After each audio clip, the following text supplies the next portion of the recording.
mengatakan bahwa ini adalah unfortunate cost yang harus dibayar oleh ekonomi US untuk menyeimbangkan atau mengembalikan inflasi itu ke angka yang sesuai dengan target the Fed.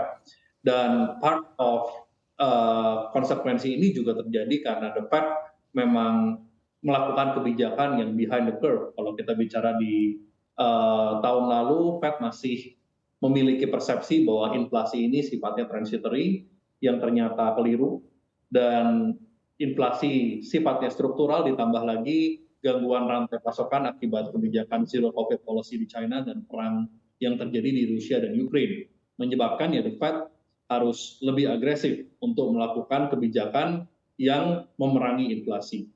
Namun kalau saya melihat secara garis besar bahwa apa yang dilakukan oleh the Fed saat ini bukan tidak diantisipasi oleh investor.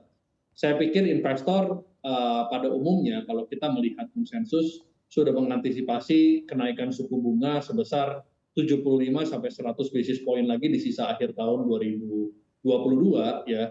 Dan sebetulnya kalau kita melihat beberapa indikator inflasi yang penting, kita bicara seperti misalnya harga komoditi, apakah itu hard commodity maupun soft commodity itu sebetulnya dalam 3 bulan terakhir sudah mulai mengalami normalisasi ya, penurunan.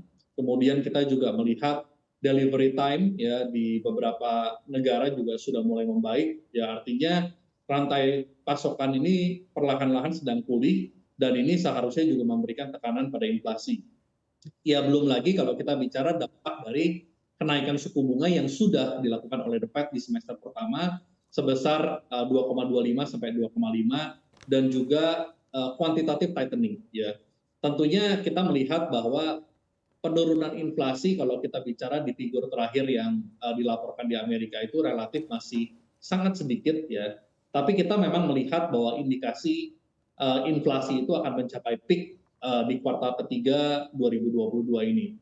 Tentunya saya melihat bahwa sebagian besar negara berkembang ini juga sudah mengantisipasi langkah yang dilakukan oleh the Fed karena saya appreciate bahwa Jerome Powell kalau kita bandingkan dengan previous gubernur daripada the Fed, Janet Yellen, dia memiliki clarity yang lebih baik ya, dia quite straightforward dalam menyampaikan policy sehingga bank sentral dari negara-negara berkembang sudah bisa lebih mempersiapkan dengan baik dan bahkan melakukan tindakan yang preemptif ya ahead of the curve. Saya percaya bahwa dampaknya sudah mulai lebih bisa diminimalisir sehingga seharusnya kalau kita bicara semester kedua onward kita lebih melihat indikasi ke arah pemulihan dibanding pelemahan. Oke baik, Pak Steven, ini andai kita mengamati juga untuk target The Fed di mana target inflasinya akan turun 2% begitu dengan menaikkan suku bunga acuan secara bertahap. Tapi andai kita lihat secara garis besar waktunya, kira-kira sampai kapan The Fed akan menaikkan ataupun bersikap lebih hawkish lagi mencapai target level inflasinya di angka 2% dan seberapa tinggi juga nantinya suku bunga acuan dari The Fed juga akan diterapkan ataupun saat ini Anda tadi juga sudah mengatakan begitu untuk suku bunga acuan The Fed saat ini di 2,25 hingga 2,5%. Ya, secara timeline saya melihat bahwa 6 bulan ke depan ini akan kritikal. Jadi saya percaya bahwa hawkishness dari the Fed ini masih akan bertahan sampai dengan akhir tahun. Hanya memang andai kata kita bicara the Fed di bulan September ini kembali melakukan satu kali kenaikan sebesar 75 basis, tentunya kenaikan di 3 meeting berikutnya di sisa tahun 2022 harusnya akan lebih melambat. Ya mungkin di range 25 sampai 50 basis sehingga pada akhir tahun kita mendapati suku bunga the Fed akan ada di range 3,25 sampai 3,5. Itu ekspektasi kami. Dan saya pikir di level 3,25 sampai 3,5 seharusnya the Fed ini sudah mencapai apa yang kita sebut dengan neutral rate ya.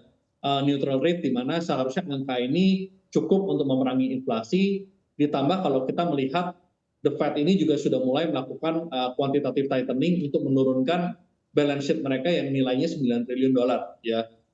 Mulai dikurangi setiap bulan itu di angka kurang lebih sekitar 60 sampai 100 billion.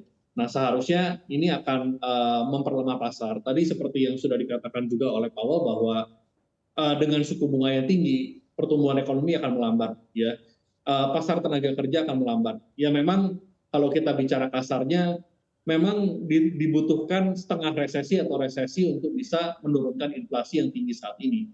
Tapi tidak berarti bahwa Amerika itu akan jatuh ke resesi yang sangat signifikan, karena saya pikir Fed masih bisa menemukan balance, ya masih bisa menemukan balance untuk menghindari resesi. Hanya memang perlambatan ekonomi ini bukan sesuatu yang bisa dihindari, karena memang ini diperlukan untuk menurunkan inflasi.